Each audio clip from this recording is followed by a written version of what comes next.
Senator Rand Paul. Thank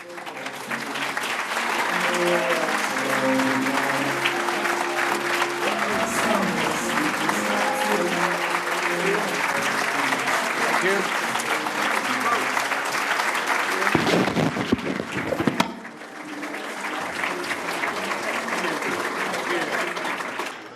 Thanks for having me. I think my son is here somewhere. I was going to introduce him. Robert.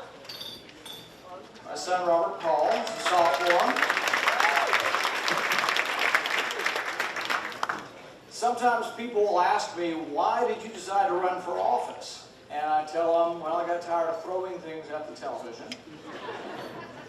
But the real answer is I actually got tired of looking up and seeing people in my party get in charge and then not really doing what they promised to do. I was disappointed that Republicans doubled the size of debt when we were in charge. I was disappointed that Republicans doubled the size of the Department of Education. I was disappointed that Republicans were even supporting Common Core. I was disappointed that Republicans were voting for bank bailouts. And so I said, I've either got to do something or shut up. I got to either complain, quit throwing things at my TV, or I've got to show up and try to participate. And so I had a decision to make, and it wasn't an easy decision. I'm a physician. I live in a small town, Bowling Green, Kentucky, about 50,000 people, and I do eye surgery, and I really loved what I did. I spent a lot of my life trying to get into medical school, training, and becoming a doctor, and so I miss it. Sometimes when I'm frustrated, I still go back, and I still do some practice. So last year I went to Guatemala. And there's a difference between being in politics and looking at the results and being in medicine and looking at the results. When we were in Guatemala, we were with the University of Utah, and we did about 200 cataract surgeries. One man sticks out in my memory. He was about my age, actually, a little bit older. People get cataracts pretty young down there. And he was completely blind. He had lost everything. He lost his wife. He lost 40 pounds, he lost his house, he lost his kids, he had nothing. The church had taken him in, but he was completely and totally functionally blind. But the next day when we took his patch off to see the look on his face and the tears of joy and see him fall to his knees and thanking God for getting his vision back, I was like, man, this is a lot better than Washington. The only time they ever thank God in Washington is when Congress is not in session. There is a difference, though. There is a big difference. I think maybe sometimes we may need more of a physician's perspective, a perspective that we can solve problems, figure out the problems, and get to a solution somehow, get something done. But so often it doesn't seem to happen that way. Groucho Marx put it this way. He said, the art of politics is looking for problems everywhere, finding them, misdiagnosing them, and applying the wrong remedy. So often we pick politicians who all look alike, they all sound alike, they all dress alike, and guess what? Nothing ever changes. Government gets bigger and bigger and bigger. So we ask ourselves, we have a decision now. We need to find someone who is going to represent us, someone who's going to be the leader of the Republican Party and make the country a better place. How are we going to get that? Some in our party say, well, let's just dilute the message. Let's become Democrat light, and then we'll get more votes. I couldn't disagree more. I think what we need to do is be boldly for what we are for.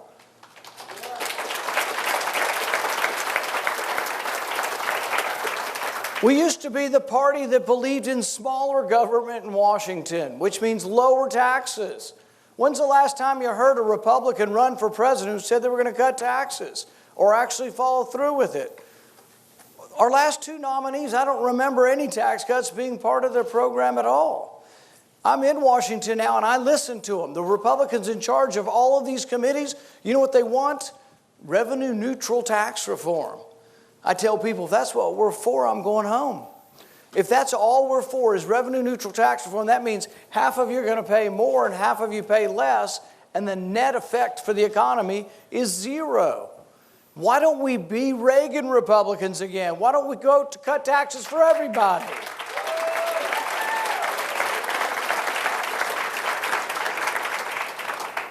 I think we can have manufacturing jobs in our country again, and one of the ways we can do it is by becoming competitive. People aren't going to build stuff here. Companies aren't going to be here if the taxes are higher than the rest of the world. Our corporate income tax is 35%. So people don't want to incorporate in America anymore. They want to incorporate overseas. And even the great American companies that are making a lot of profit, they make profit here and they're making it around the world, they won't bring it home. There's $2 trillion of American profit sitting overseas. What I have proposed, and we've done this one time before, what I've proposed is let's lower the rate dramatically to encourage that money to come home. I think there's $600 to $700 billion that could come home as a cash infusion, a private stimulus for the marketplace. What I would do with the taxes on that, I would tax it at a low rate, but then I'd take the tax revenue and I'd put it in the highway fund. We're $15 billion short in the highway fund every year. They call it the Highway Trust Fund. Here's a news alert. There is no trust in the trust fund. We're $15 billion short. I think we could actually lower a tax, bring money home, and build roads all at the same time. I think it's a win-win-win.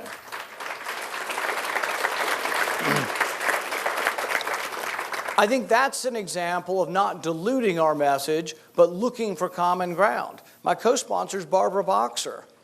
Now, she and I don't agree on a lot, but we do agree that cutting this tax rate will bring more money home for infrastructure.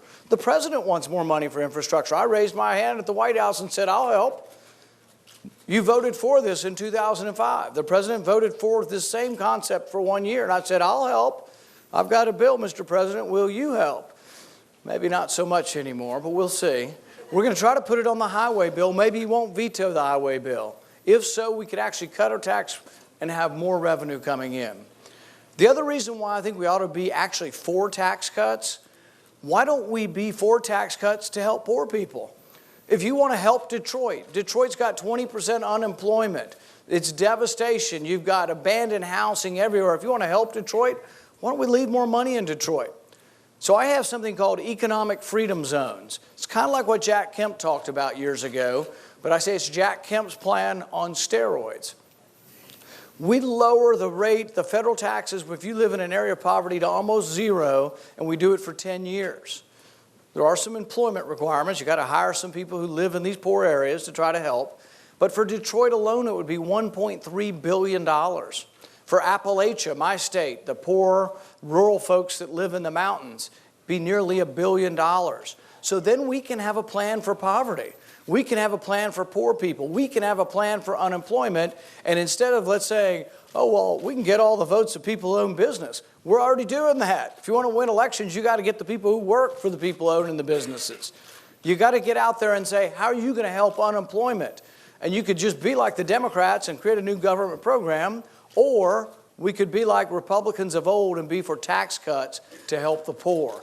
I think we could create millions of jobs again. When Reagan did this in the early 80s, we created over 20 million jobs. I think a lot of the jobs in the 90s were still being created because of the policies of Reagan in the 80s. To win again, for us to be the dominant party, for us to win not just Texas, not just Georgia, for us to win Ohio, for us to win Michigan, for us to win Pennsylvania, Colorado, all these purple states, New Hampshire, to win these purple states that aren't so easy anymore, I think we need to be the party that defends the entire Bill of Rights.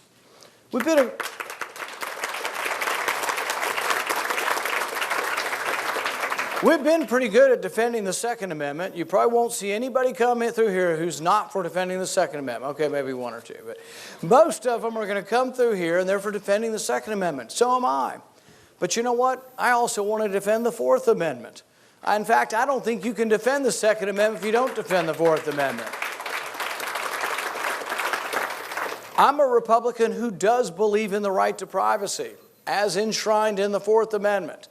The Fourth Amendment says you can't get into someone's records without naming the person, naming the records, and going to a judge, an independent judge, and saying, I've got probable cause of a crime. But it doesn't mean collecting 300 million people's phone records. The Fourth Amendment is not consistent with a warrant that says Mr. Verizon on it. Last I heard, Mr. Verizon's not a person. And collecting hundreds of millions of records is not right. I tell people, look, your phone records are yours. You have a privacy interest you maintain no matter who's holding them. Your phone records are yours. And the government, it's none of their damn business what you're doing on your phone.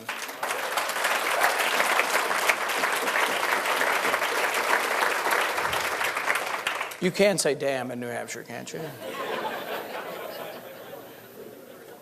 We've got to defend the Fourth Amendment, the Second Amendment, the First Amendment. You know what? We need to defend the Fifth Amendment. The Fifth Amendment says everybody gets due process, no matter who you are. Government can't take your stuff, your property, your things without just compensation.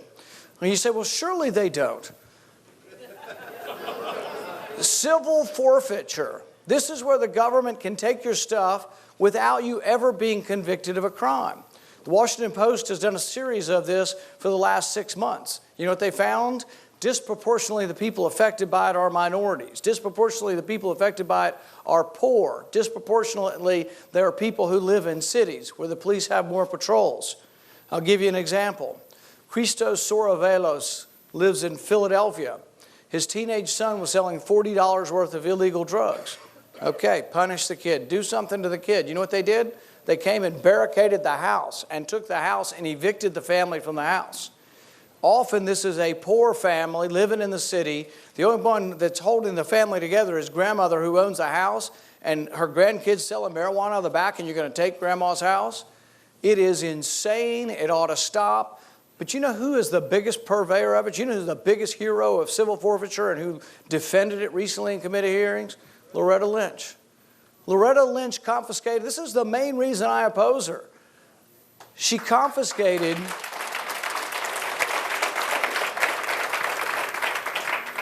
Loretta Lynch, as U.S. Attorney in Manhattan, confiscated over $100 million worth of people's stuff with no conviction. She went one step further.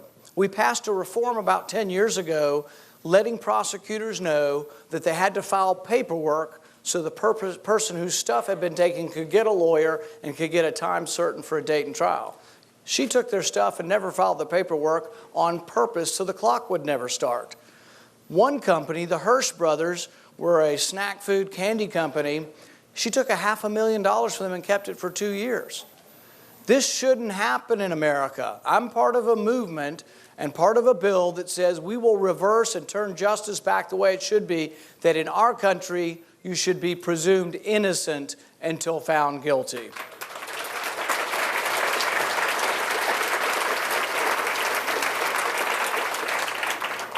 Realize that the people you're often talking to and that we will be talking to if we defend the entire Bill of Rights, the Fifth Amendment, the Sixth Amendment, may not be the people who have been listening to us so far, may not already be Republicans, but they may want someone to champion their cause. Kalief Browder comes to mind. The New Yorker did a story on Kalief Browder a couple of months ago. Kalief Browder is a 16-year-old black kid in the Bronx. He's poor. He's so poor that when he was arrested, parents couldn't make $3,000 bail. He spent 3 years in Rikers, a 16-year-old kid. I don't know if he was guilty or not, but in America, nobody deserves to be in prison for 3 years without a trial date. Sixth Amendment says you get a trial. It also says you get a speedy trial. I don't know what happened to him in prison. I can only imagine. But he tried to commit suicide 4 times. This should not happen in America. It's disproportionately happening to African Americans, to Hispanics, to poor people, to people who live in cities, who are crowded where the police come more often, are being treated this way. You know what? If we were all of a sudden the party that cared about the entire Bill of Rights, nobody on the Democrat side has been doing a damn thing about this. All of a sudden, if we were the party of the entire Bill of Rights, the party that was once the party of emancipation became the party of the entire Bill of Rights again, I think you'd see a sea change.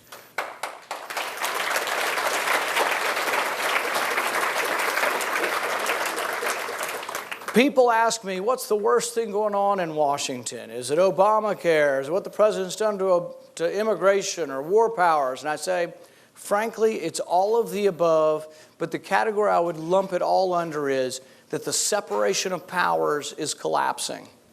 Our founding fathers were so prescient in the sense that they said, We're going to set up these co-equal branches. And Madison said, we will pit ambition against ambition. That the ambition to maintain power, if you're in the legislature, will be pitted against the courts and pitted against the president. Everyone will jealously guard their power. Guess what? Not so much anymore. This is one of the most disappointing things about partisan politics is Democrats just side with the president. They're not going to stand up to him on immigration because they like what he did. And I think you should stand up to him even if you agree with what he did. Because you can't have a president who just creates the law on his own. One of our philosophers that our founding fathers looked to is Montesquieu. And Montesquieu wrote and said that when the executive begins to legislate, a form of tyranny will ensue. And people say all the time, well, the president, he's a good man. He won't do anything wrong. That's what his supporters say. All right, we'll get beyond that. But here's the thing is, even if you want to accept that, the reason we have rules is for who comes along after that. Madison also said that if government were comprised of angels, we wouldn't have to have any rules or restraint. This is the same kind of thing that went on. A few years ago, we had a debate. In 2011, we had a debate over whether or not an American citizen could be detained without a trial. And people said, well, we've got to get terrorists, so we just have to do this. And I said, well, you realize that terrorists could be you. Some of the descriptions of who terrorists might be are people who have changed the color of their hair recently. Anybody in the room? I'm not going to ask. No, that's too personal. All right. Stains on your clothing, likes to pay in cash, has ammunition at home, has more than one weapon at home. You think there might be a time when you might say, I want my trial, I want my lawyer, and I want my due process. But we had this debate in the Senate. And you'll hear from some of these people because when you hear the loudest critics of me, these are these people. One of them said, well, when they ask for a lawyer, you just tell them to shut up. Really? That's the kind of discourse we're going to have in our country? When someone asks for a lawyer in our country, you're going to tell them to shut up? The thing is that this debate went on. One of the other senators said, well, I acted incredulous. I said, you think you would send an American citizen to Guantanamo Bay without a trial, without a lawyer? He said, yeah, if they're dangerous. I said, sort of begs the question, doesn't it? Who gets to decide who's dangerous and who's not dangerous? Have there been a time in our history when we decided who was dangerous based on the color of your skin? Has there been a time in our history when we decided someone was dangerous because of different beliefs, didn't look like us, or had a different religion? Are we going to give up on our right to trial so easily? I think of Richard Jewell. Remember Richard Jewell? Everybody said he was the Olympic bomber. The media convicted him. In fact, he won millions of dollars from the media because they convicted him within hours. He fit the profile. He had a backpack on. He was an introvert. He wore glasses. My goodness. Woo! We're going to be arresting a lot of people. So he's arrested. Well, he isn't arrested, but he's convicted in the media. But he didn't do it. He wasn't the bomber. He had nothing to do with the bombing. But I tell people, the reason why you have due process, think about if Richard Jewell had been a black man in 1920 in the South, what would have happened to him? He might not have survived the day. We were once the party of the Bill of Rights. Let's be that party again, because it's the party of the unpopular. The Bill of Rights is more for the unpopular than anyone else. The high school quarterback's always going to do, everything goes well for the high school quarterback. Everything goes well for the prom queen. The Bill of Rights is for the least among us. It's for the least popular among us. It's for the potential.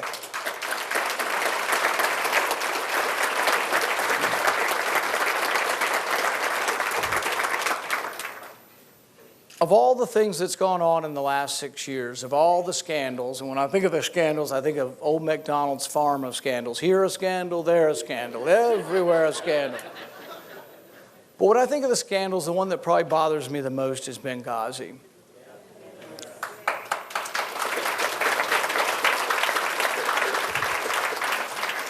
The reason is this. We have a potential nominee on the other side who wants to be the commander-in-chief. There is a bar you must cross. Will you defend the country? Will you provide security when it's requested? To me, it has nothing to do with the talking points. Everybody talked about the talking points. That was spin, it was disingenuous, it was politics as normal, but that to me wasn't so important. Even the day of, I could grant that mistakes could be made and maybe we couldn't get adequate support there because of the distance. However, someone made the mistake of having the support systems too far away. Someone should be told about that, and it should be corrected. But really what I fault Hillary Clinton for most is that for 9 months they pleaded. Day in, day out, they pleaded for help. In February, you have a 6-man or 6-person special operations unit brought home. A month later, another 6-person operation unit brought home. You get to April, and they're saying, this is Ambassador Stevens, we want a DC-3 to be able to get around the plane in case of emergency. And as you recall, when the emergency came, they were begging the Libyans to use a plane. So they didn't get the plane. Hillary Clinton's State Department turns down the plane, and you know what she approves 3 days later? An electrical charging station for the Chevy Volt for the embassy in Vienna. It seems the ambassador in Vienna was greening up the place, wanted to show off how green he was, so we got Chevy Volts, which you all paid to subsidize. We sent them over there, then they discovered the plug doesn't work. So we had to spend another $100,000 on charging stations to prove how green we are, and yet not enough money for a 50-year-old plane to fly the ambassador around in case of emergency. This goes on all summer long. Hillary Clinton's State Department sent 3 comedians to India on the Make Chai, Not War tour. She spent $650,000 on Facebook ads. Seems the State Department does not have enough likes on their Facebook. She spent $5 million on crystal barware. All along, not enough money for security. Time after time after time. The soldiers were told not to wear their military-style boots because they didn't want to offend the Libyans. They didn't want a show of weapons because it's politically incorrect to show weapons. They're in the middle of a war zone, which gets me even farther back. Why the hell did we ever go into Libya in the first place? And this is something, if you watch closely, will separate me from many other Republicans. The other Republicans will criticize the president and Hillary Clinton for their foreign policy, but they would have just done the same thing just 10 times over. Every one of the ones who will criticize me wanted troops on the ground, our troops on the ground in Libya. I think it was a mistake to be in Libya. We are less safe. Jihadists swim in our swimming pool now. It's a disaster. We should have never been there.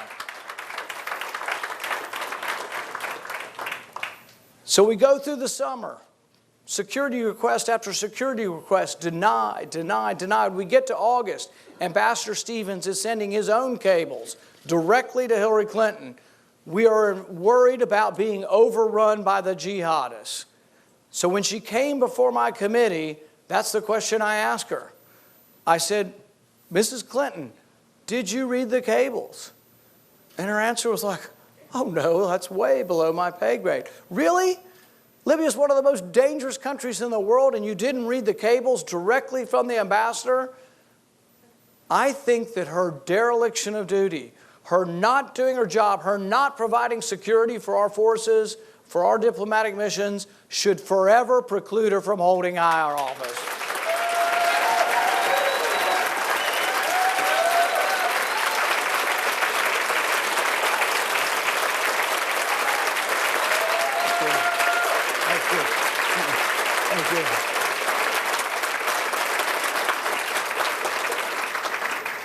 If we want to protect and continue our prosperity at home, we do have to defend ourselves. Without question, the #1 priority of the federal government is national defense. When I look at spending, no matter what it is, I think the priority is defending the country. It's the one thing you have to do at the federal level.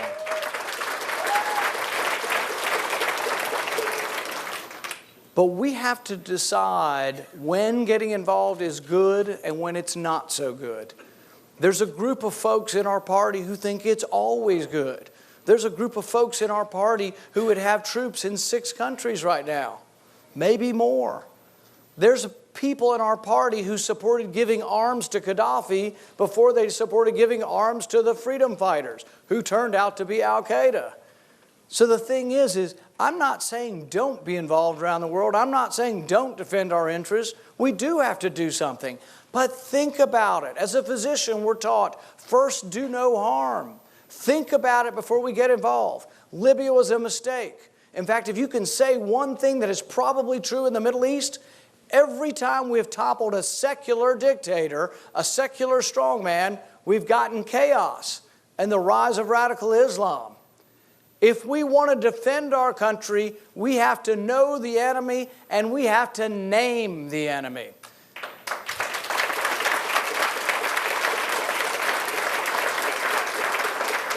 The president won't name the enemy, but I will. It's radical Islam. Until we name it, we can't defeat them. And I can tell you this, that if I'm ever the commander-in-chief, I will do everything it takes to stop and defend the country against radical Islam.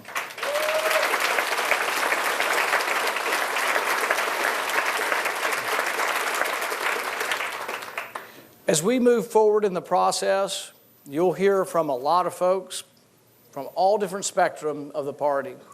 But the one thing I'd like to leave you with is I'd like you to think about how we're going to move forward and how we're going to win.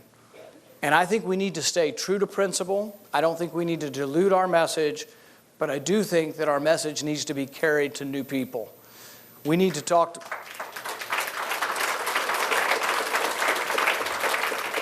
We need to talk to business owners. We need to talk to the workers. We need to talk to rich, poor, white, black, brown. We've got to get out there and go places we haven't been going. And as we take our message forward, as we proclaim our message, I like to think of the image of Robert Henry was a painter, and he said to young painters, he said, paint like a man coming over the hill singing. I think when we proclaim our message with the passion of Patrick Henry, but also like a man coming over the hill singing, then I think we'll be the dominant party again. Thank you very much.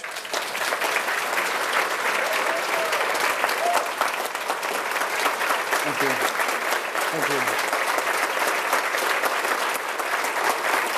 Thank you. Do we have time? Okay. Okay, I'm told we have time for 2 or 3 questions, as long as they're easy questions. Michelle. Oh, there's my phone right there. On the day that Hillary Clinton announced that she was running for president, Elizabeth Warren was on television announcing that she was not running for president. Do you believe that the Democrats will run Elizabeth Warren as Hillary's vice president? And if so, how do we respond to that challenge?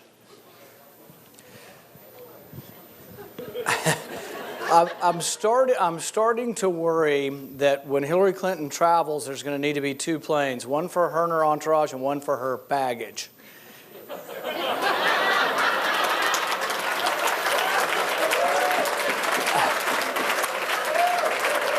I'm concerned that the plane with the baggage is really getting heavy and teetering. And I'm concerned really that there probably will end up being more of a primary than anybody thinks over there, because here's the thing. I mean, the whole email thing, she's just sort of above the rules. She doesn't have to use a government server. And it's like, oh, well, my server was protected by the Secret Service. Does she think there's like floppy disks in her basement? I mean, there's a lot going on. There's more coming, too. The Clinton Foundation's been involved in a lot of things. So have their donors. There's going to be a lot of conflict of interest. And I think it really, if she wants to be this candidate that proclaims about women's rights, taking money from Saudi Arabia, Brunei, a few years ago, a woman was gang raped by 7 men in Saudi Arabia. They arrested the woman and publicly gave her 90 lashes for being in the car with an unmarried man. Does anybody remember South Africa and apartheid and how everybody rose up and people quit investing? You'd think she'd be leading a disinvestment program against Saudi Arabia instead of taking their money. But she's got a lot going on, so I think it'll be more spirited. Probably maybe Elizabeth Warren's not running, but I wouldn't preclude anybody yet in the Democrat primary because I think there's a lot going on over there, and she's had a pretty difficult month or two. I think she's going to have more when she finally starts taking questions. Woman in red right here. Hi. This is probably more of a state's question, but you made me think of it when you brought up the house in Detroit and how it was taken from the grandmother. And we have seen several situations lately. In fact, there was one right in the Boston area where a child goes into the hospital, the doctor and the parents disagree, and the child is taken away from the parents, not for a good reason, and then the courts get involved and the child's away from the parents for 1.5 years. In Arkansas, it's happening because it's a homeschooling situation. Is there anything on presidential level or senatorial level that these kind of things, we're not talking about children. Well, I think I'm very aware of the circumstances you're talking about, and I can tell you, like with homeschooling, in my state, I have a friend who was homeschooled 30 years ago, and his parents were arrested. This was before any of the laws changed, but it sparked the change in law. And Kentucky was one of the first states to allow homeschooling, but his parents were indicted and were threatened with 1 year in prison. Were on their way towards court when the legislature finally changed the law. Some of the stuff with medical questions gets very complicated, but I would think courts would want to start out with parental rights, and it would be very, very rare, if ever, that children are taken away from parents. But you can't say never, because there are times when it happens. But I'm a big believer in the family, and that the rights originate from the family. And last question, we'll go right here on the right. Thank you for coming to New Hampshire, Senator. Recent reports indicate that ISIS has camps just south of the border, and some people say they're actually in the United States in camps.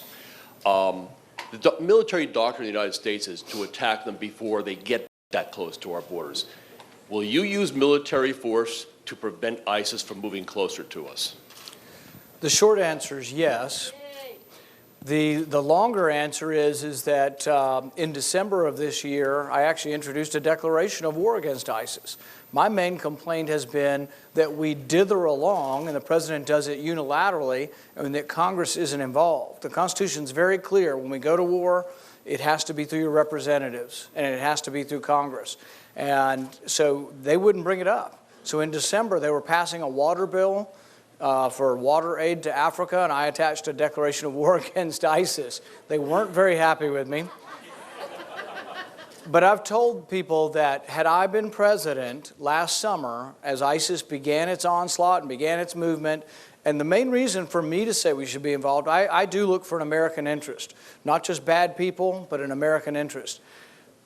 Our consulate in Erbil, which is in Kurdistan, is close, and I thought it was endangered, and I thought Baghdad was increasingly in danger, and the Iraqis are sort of our erstwhile allies. I say erstwhile because I think they need tearaway uniforms so they can run quicker, but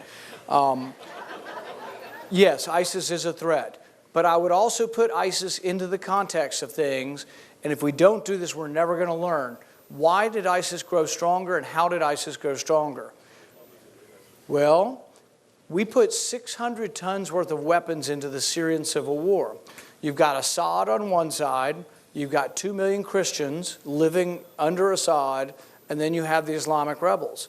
All the weapons we gave were the Islamic rebels. Now, we say we didn't give them to ISIS, but a lot of them wound up in the hands of ISIS. I voted against arming the Islamic rebels because I said, the irony is one day we'll be back fighting against our own weapons, and now it's true. So we do have to think, when is intervention good or bad?